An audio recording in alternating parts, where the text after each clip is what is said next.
What if I told you Christmas has, well, really deep roots in astronomy? Not just, symbolically, but in its actual timing. And even its iconic imagery. That's a fascinating thought, isn't it? Yeah. So, welcome to this deep dive where we're going to trace a truly fascinating thread, starting right there.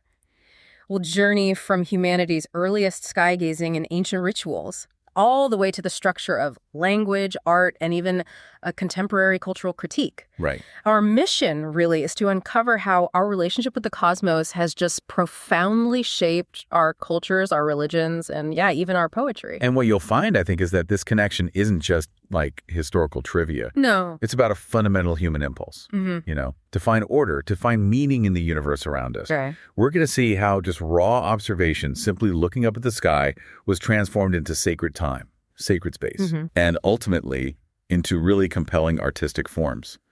So get ready for some genuine aha moments as we move from the specific details to the big underlying concepts and then circle back to how relevant this all still is today. Okay, let's zoom in then. Christmas itself, December 25th. Now, the Bible doesn't actually specify Jesus' birth date, right? That's correct, it doesn't. So why this particular day? This is where it gets really interesting, I think. You're absolutely right to suspect astronomy there. What's so compelling is December 25th's closeness to the December solstice. Right, around the 21st, 22nd. Exactly, in the northern hemisphere. That's the shortest day, longest night of the year for us up here. The return of the sun. Precisely. Ancient cultures all over celebrated this. The Romans, for instance, had Saturnalia and Dies Natalis Sols Invicti. The birthday of the unconquered sun. That's the one. So when early Christian leaders, back in the 4th century, were figuring out when to celebrate Christmas, well, they strategically chose December 25th. Strategically. Yeah, it allowed them to sort of co-opt these already popular pagan festivals. That's nice. And, crucially, to symbolically link Jesus, the light of the world, to this astronomical return of the light. Is, pretty clever cultural bridge. So the date itself has this clear astronomical tie-in. But then there's the other big symbol, the Star of Bethlehem, the one guiding the Magi. Right. Could that have been a real celestial event, or is it purely symbolic? Well, that's a question that's captivated astronomers and historians for literally centuries. We don't have, definitive proof, but there are several pretty compelling theories. Like what? Okay, so one strong candidate is a planetary conjunction. Basically, bright planets lining up really close. Think Jupiter, often linked with kingship. Right. Getting close to Saturn or Venus or the star Regulus. Okay. And we know there were notable conjunctions around 7 BC, Jupiter and Saturn, and then again in 3 or 2 BC with Jupiter and Venus and Jupiter and Regulus. Okay, so that's one possibility. Another is a bright comet. They can definitely look like a new star, and they move slowly across the sky, sort of like the stars described. Halley's, maybe. Halley's was visible in 12 BC, so a bit early maybe, but Chinese records mention another comet around 5 BC. Interesting. Any others? Yeah, one more big one. A nova or supernova. An exploding star. Exactly. The sudden, really dramatic appearance of a new star. And again, Chinese and Korean records from around 5 BC actually note a possible nova event in Capricornus. Wow. And the Magi themselves? Well, they are almost certainly astronomers. They would have been interpreting these kinds of events within their own, astrological frameworks. So they were looking for signs. Precisely. So while no single theory fits perfectly, the ongoing search itself just highlights this deep, deep historical link between the Christmas story and actual astronomy. So, okay, what does this all mean for the symbolism of Christmas? It's not just about dates and potential stars, is it? No, not at all.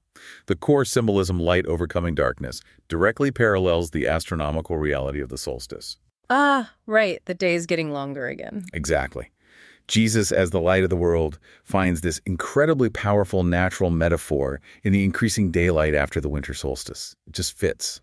And you mentioned earlier pagan traditions being absorbed. Yes, absolutely. Many pre-Christian solstice traditions, things like lighting bonfires, candles, Yule logs. Evergreens, too. Evergreens, exactly, symbolizing enduring life through winter. These were readily incorporated into Christmas celebrations. Their origins are just profoundly rooted in this astronomical event. It's a beautiful layering of meaning. That certainly puts Christmas in a new light, literally. But Is this connection, this astronomy-spirituality link, something unique to Christianity, or do we see it elsewhere? Well, that's an excellent question. And the answer is absolutely not unique. This connection is almost universal. It really shows how profoundly humanity has woven the heavens into its deepest spiritual impulses. Universal, wow. How so? Give us some examples. Okay, well, think about calendars and seasonal festivals. It's not just Christmas. We see echoes of the solstice link in Germanic and Norse Yule, the Chinese Dongzi Festival, the Inca Inti Raymi, that's the June solstice down in the southern hemisphere, or Nowruz, the Persian New Year, at the spring equinox. Hindu festivals like Makar Sankranti, marking the sun entering Capricorn. So timing sacred events by the sun and stars. Precisely. Even the huge Kumbh Mela pilgrimage in Hinduism, its timing, is determined by really specific astrological configurations. And many Hindi festivals like Diwali and Holi are based on lunar phases. Or look at Islam. The Hijri calendar is purely lunar. Right, determining Ramadan and Hajj by the moon. Exactly. The sighting of the new moon is key. So the heavens quite literally dictate sacred time. What about deities or sacred places? Same influence. Absolutely. For deities, it's often a direct link. You have powerful sun gods Ra in Egypt, Surya in Hinduism, moon gods Thoth in Egypt, Chandra in Hinduism, planetary deities all over the place. Greco-Roman Jupiter Zeus, Venus Aphrodite, the Hindu Navagrahas. The planets as gods themselves. Or at least their embodiments. And then sacred sites. The sky became a blueprint for building. Stonehenge, aligned to the solstices. Yeah. The pyramids of Giza aligned to cardinal points, even specific stars like Orion's belt. Chichen Itza's main pyramid, El Castillo, creates that incredible serpent shadow only at the equinoxes. Wow. Angkor Wat aligned with the spring equinox. Countless Native American sites show precise alignments to solstices, equinoxes, even lunar standstills. These aren't accidents. They're monumental efforts to align human structures with cosmic order. It's weaving the cosmos into the very landscape. Exactly. And it's woven into mythology and cosmology, too. Mesopotamian cultures saw planets and stars as gods dictating fate. Greek and Roman myths populated the constellations with their epic stories. Hindu texts describe the cosmos in incredible detail, the Milky Way, as a celestial river, the Ganga. Aboriginal Australian Dreamtime stories, too, right? Linked to the night sky. Absolutely. And the Maori New Year, Te Matahi o Te Tau, marked by the rising of the Matariki star close to the Pleiades. And then there's astrology itself. Right, as a religious practice. Hinduism has Jyotisha into Mesopotamia, Babylonia. Tibetan Buddhism incorporates complex astrology for religious guidance.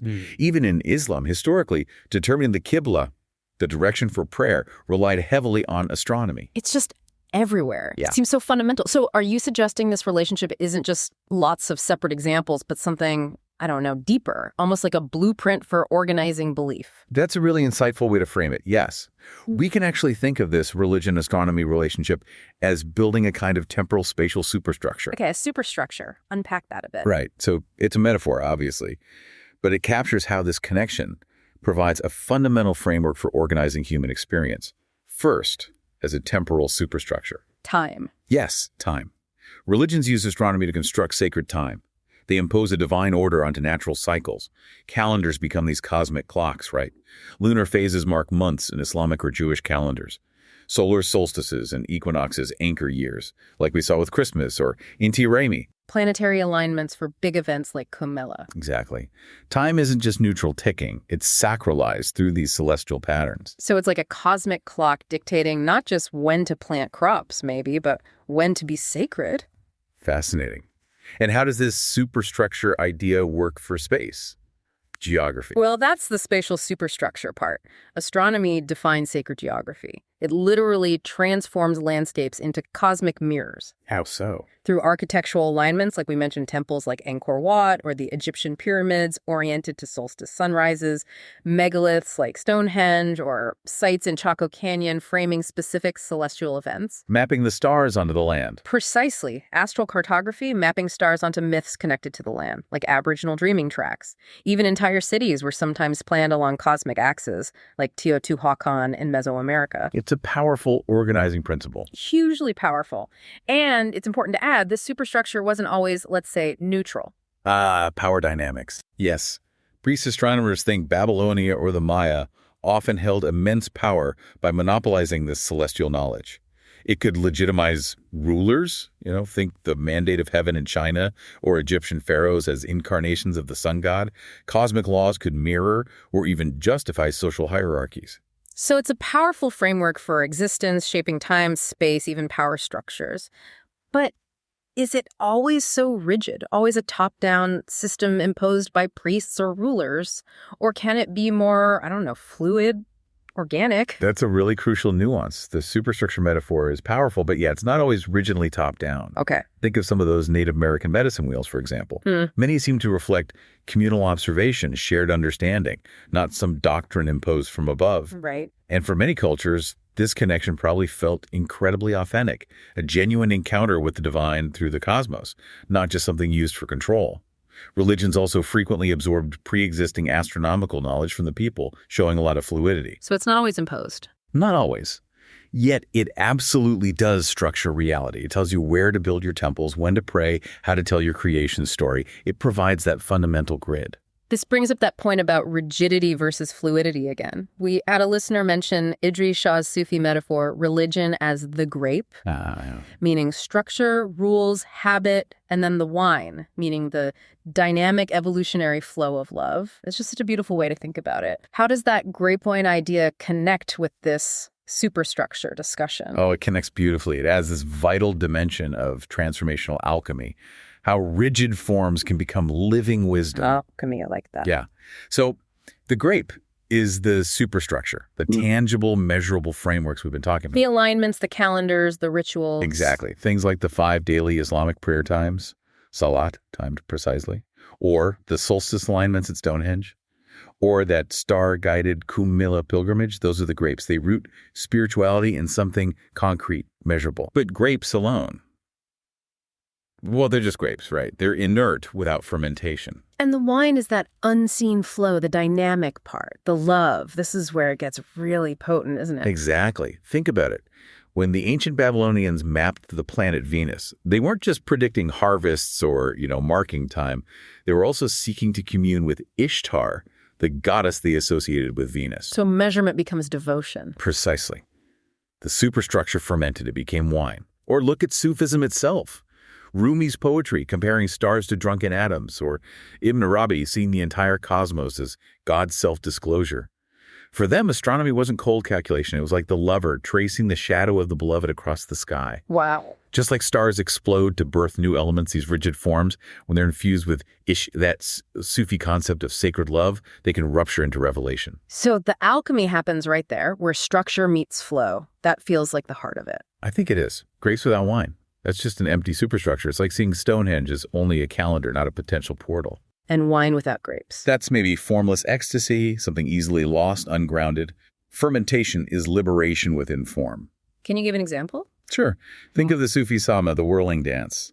It's a rigidly structured, patterned movement. Right. But its purpose is to induce ecstatic union with the divine. The rules, the structure, actually enable the rapture. Or think of Johannes Kepler discovering his laws of planetary motion. It wasn't just math. It came from his profound awe at what he perceived as cosmic harmony. The structure revealed the beauty. Exactly. The night sky itself, it's both mathematically precise and infinitely mysterious. It still invites us into that same alchemy today, I think. That metaphor feels so powerful, and it seems like it could stretch beyond just religion and astronomy. Could we apply it to other kinds of human expression? What about, say, poetry? Specifically the lineage of recorded poetry, how it influenced oral tradition, and maybe the Renaissance. How does that grape wine alchemy play out there? Oh, what a fantastic pivot. Yes, absolutely. From celestial superstructures to the alchemy of language itself, moving between the written page, the grape, and the spoken breath, the wine. This is where Shah's metaphor gets really electrifying. Okay, I'm intrigued. Think of recorded poetry as the grape, the structure. It ferments into oral wine, living wisdom, which then flows back to reshape culture, like during the Renaissance. We see this entwining super early on. Like Homer. Exactly, Homer's Iliad and Odyssey. Composed orally, sung for generations, then eventually transcribed. The written word, the script, preserved the epic rhythms, the structure. The grape. Right. But their real power lived in the performance, the rhapsode chanting them. That was the wine. Or Sappho, her lyric poetry was meant for song, for the lyre. It got captured in writing, but its essence was communal, melodic, performed. The Vedic hymns, too, you mentioned. Perfect example. Memorized and transmitted orally for millennia before script existed. The written Rig Veda became a grape, a repository, but it was the ritual chanting, the performance, that released its transformative power, its soma, its wine. So the written word served as an anchor almost for something meant to be alive, spoken, sung? Precisely. Then you get into what we could call medieval fermentation. Think of Sufi poets like Rumi and Hafez.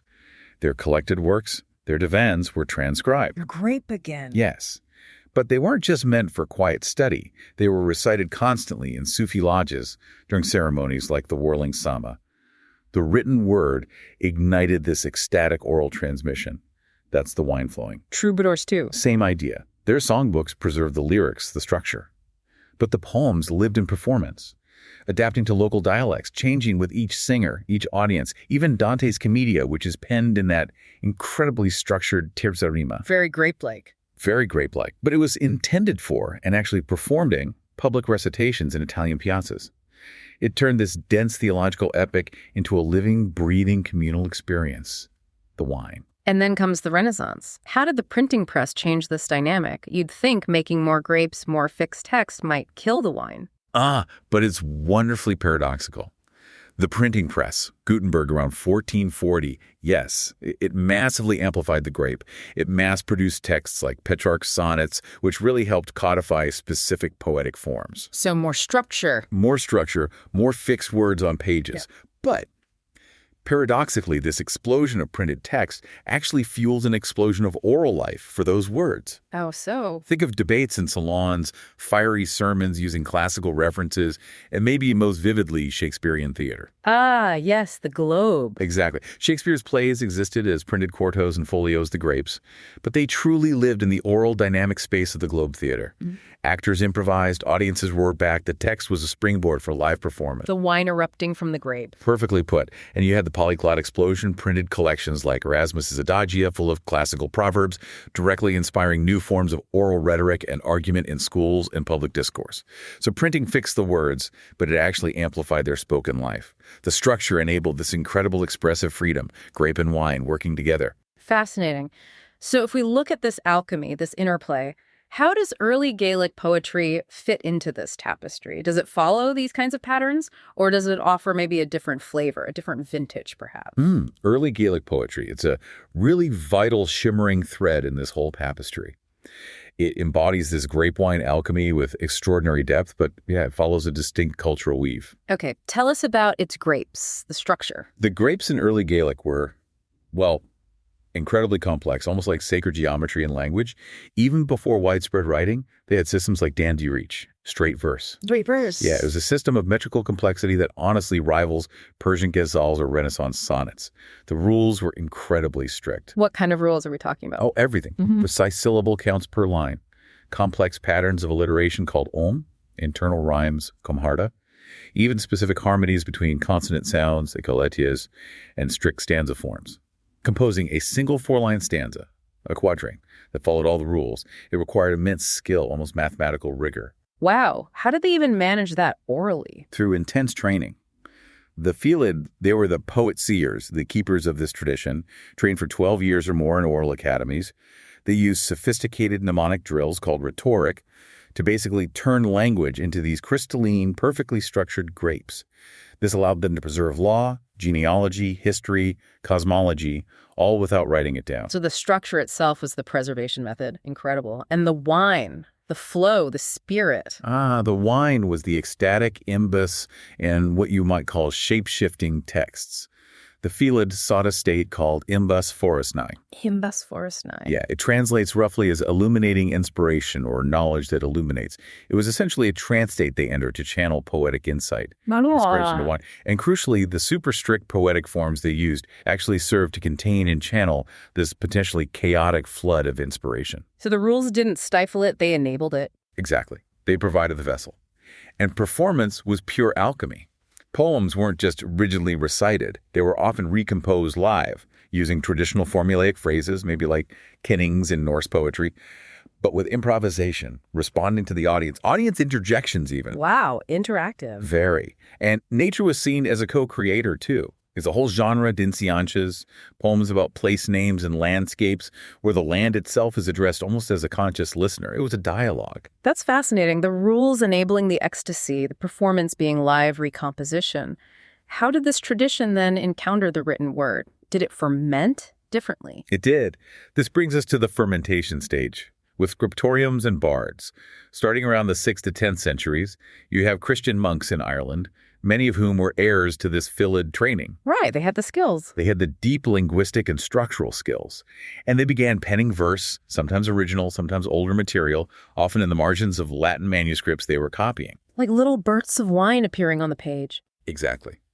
The written page, the grape, now started to anchor this incredibly rich oral wine. You see it in famous examples like the Marginalia and the St. Gall-Pritian manuscript, or poems like The Blackbird of Belfast Lough. What about Ogham, the script with notches? Ogham is interesting. It seems to have functioned partly as a mnemonic bridge. Those notches on stone or wood could cue potentially much longer, complex oral recitations. So again, grape supporting wine. And later on, after the Norman invasion. You're right. Later, between maybe 1200 and 1600, despite colonization pressures, you have the rise of bardic schools, often hidden away in remote glens. Secret schools. Pretty much. They taught this incredibly complex poetic system, sometimes over 120 different metrical forms, and even a secret poetic language, Berlinophiled. This intense, rigid training, this focus on the grape, paradoxically became a way to preserve Gaelic culture against assimilation and colonization. Structure became resistance. So, in the Gaelic context, the grape itself, the structure, became a vital tool for cultural survival. That's powerful. But did this rich tradition, with its unique interplay of grape and wine, survive the Renaissance and later periods intact? Or was it perhaps misunderstood, misrepresented as it encountered other, maybe more dominant literary traditions? That's an excellent and frankly crucial follow-up, because it leads us straight into the work of Sorley MacLean, Harold MacLean, a major 20th century Scottish Gaelic poet and also a sharp historian. Okay. He fiercely challenged precisely how Scottish Gaelic literature in particular was being perceived and represented, especially by the movement known as the Celtic Twilight in the late 19th and early 20th centuries. The Celtic Twilight. I've had that term. Oh, yeah. Often associated with figures like Yeats, right? What was MacLean's critique? And why does it still matter? Why does it stand the test of time? MacLean's critique, which he was already formulating back in the 1930s, remains just stunningly prescient. It's like this scholarly lightning bolt, honestly, that still illuminates three really timeless truths about cultural representation, about power, and the politics of literature. Okay, what's the first truth? First, he exposed the enduring trap of what we might call exoticism as erasure. Exoticism as erasure. Okay. MacLean flat out accused the Celtic Twilightists, including Yeats' early circle, though Yeats evolved later of, this is a direct quote, attributing to Gaelic poetry the very opposite of every quality which it actually has. Wow. Strong words. Very. He argued they projected their own era's Victorian sentimentality, a kind of wispy mysticism, passivity, onto Gaelic poetry. Qualities that were completely antithetical to its actual history of muscularity, political anger, intellectual rigor, and earthy realism. So they were imposing their own values onto it. Exactly. By writing about Gaels, usually in English, primarily for English-speaking audiences, they created this distorted image that then reinforced itself. And MacLean saw this dynamic as still painfully relevant today, right? How easily indigenous cultures or marginalized art forms get flattened into some kind of digestible exoticism for the mainstream. So they weren't seeing the real wine at all. They were just projecting a fantasy onto the grape they thought they saw. That's a perfect way to put it. His second profound insight was that poetry can function as covert historiography. Hidden history. Yes. MacLean had this radical insight that Gaelic poems, especially from periods of intense oppression like the Highland clearances, are often like encrypted archives of resistance. How so? He pointed out that the apparent sadness or sense of impotence you might find in some surviving poems about the clearances wasn't necessarily inherent Gaelic weakness. It might have been a strategy for survival. Because overt protest wasn't safe. Precisely. Anglo-Scottish landlords and authorities would not tolerate openly critical or rebellious poetry. So what looked like impotence might have been coded language, carefully chosen words, a way to express grief and loss without getting yourself censored, or worse, powerful satire. The tradition of ore could destroy reputations, even if veiled. Elegies for lost clan lands, dúthchas, preserve forbidden histories and genealogies orally. So the poems carried hidden meanings. Deeply hidden, often.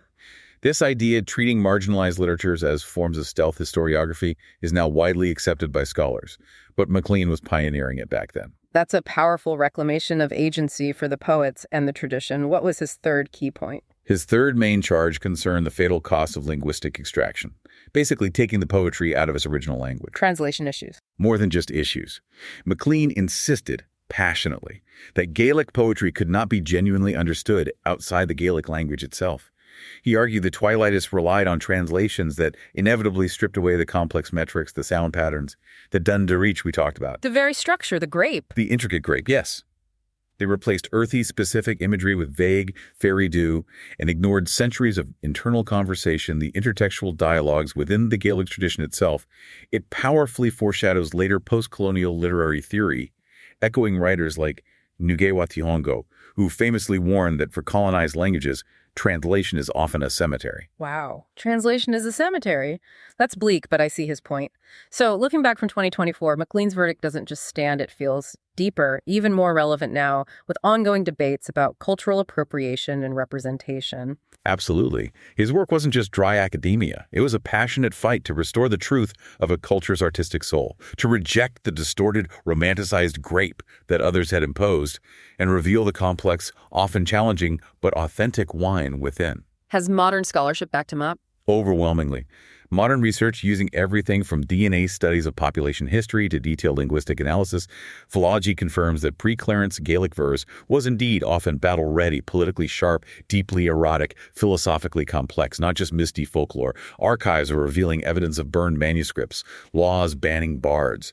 Digitized manuscripts from those bardic schools are literally rewriting aspects of Scottish economic and social history. Incredible. So yeah, MacLean's roar from the 1930s remains this vital compass.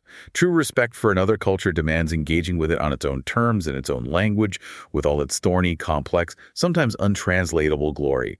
It's like Kafka, another writer concerned with deep truth, said, "A book must be the axe for the frozen sea within us." MacLean was wielding that axe for Gaelic literature. What an incredible journey we've taken. Seriously. From ancient observatories literally shaping sacred time and space, to the profound alchemy of written words, meeting spoken breath, grape becoming wine during the Renaissance. And then landing on this really vital work of someone like Sorley MacLean, fighting to preserve a culture's true voice against these romanticized, ultimately erasing distortions. Indeed.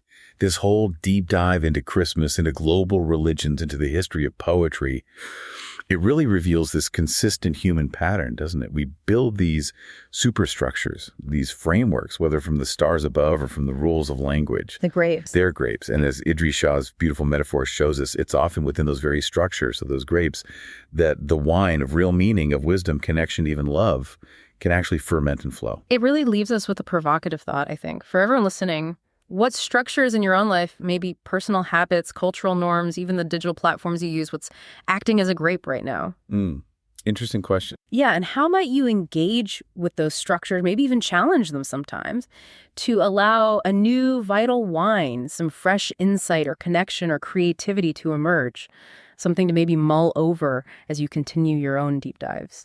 Perhaps the most profound connection underlying all of this is just realizing that, whether we're mapping the stars or structuring a calendar or crafting a poem, we're always in some way trying to find a method, trying to articulate the infinite within the finite. To make the unseen flow visible, tangible. To make the unseen flow within a tangible form. Exactly. Thank you so much for joining us on this deep dive.